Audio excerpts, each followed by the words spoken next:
And welcome back again. Yours truly, Anthony Parker.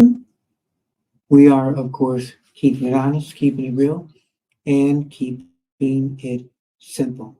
Now, the last break, we were talking about books. Dr. King has written eh, kind of a lot of books, kind of surprises people. We see his videos, we see the pictures, but do we read anything what he talks about? So, Dr. King, as eloquently as he talked, he also wrote. And he wrote about the things that were happening in the times that he was living in, which was very incredible. Some of the books, Stride Toward Freedom, The Montgomery Story. This came out in 1958 and is one of King's earliest works.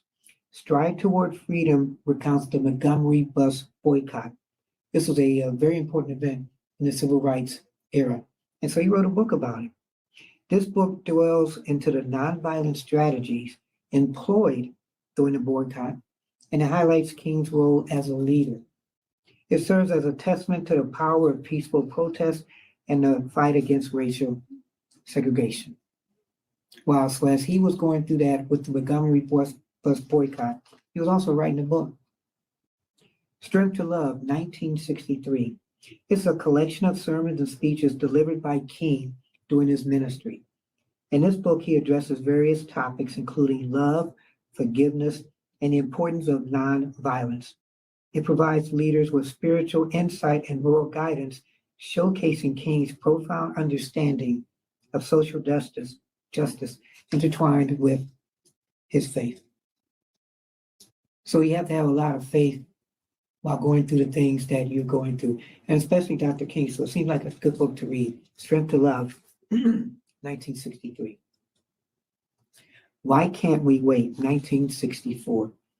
In this book, Dr. King reflects on the civil rights movement and its progress up until the mid-60s. Why Can't We Wait emphasizes the urgency of the fight for racial equality and highlights the need for immediate action. King's powerful work shed light on the struggles faced by African Americans and the importance of continued social change. And this took place again around the time of civil rights at the high, most intensive of that time. Name of that book again, Why Can't We Wait, 1964.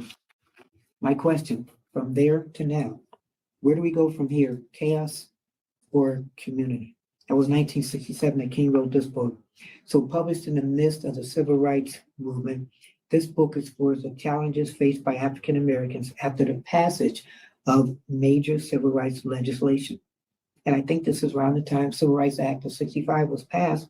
And so he wrote a book kind of about this. King discusses the need for economic equality, the Vietnam War, and the importance of unity among diverse communities. Where we go from here remains relevant in today's discussions on racial justice and equality.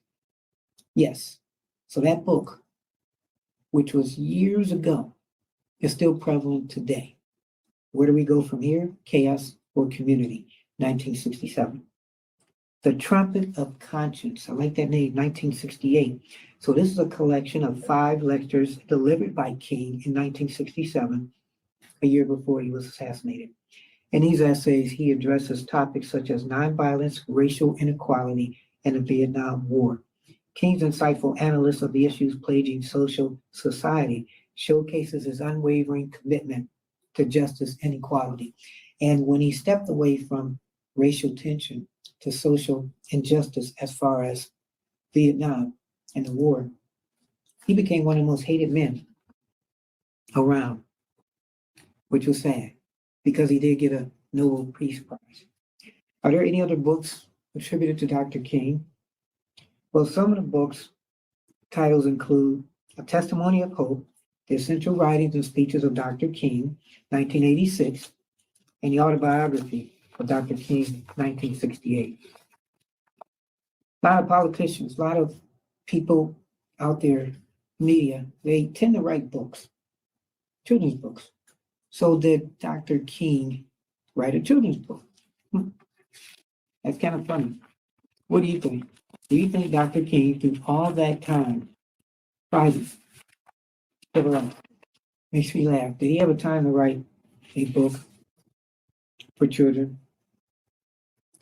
So the one book called My Daddy, Dr. Martin Luther King, was written by his wife, Coretta Scott, and she portrays King's role as a father and a civil rights leader. So I guess if you're going to have a book written by you, why not have it by somebody you love? Coretta Scott King. Wow. You're watching The King Experience on yours truly,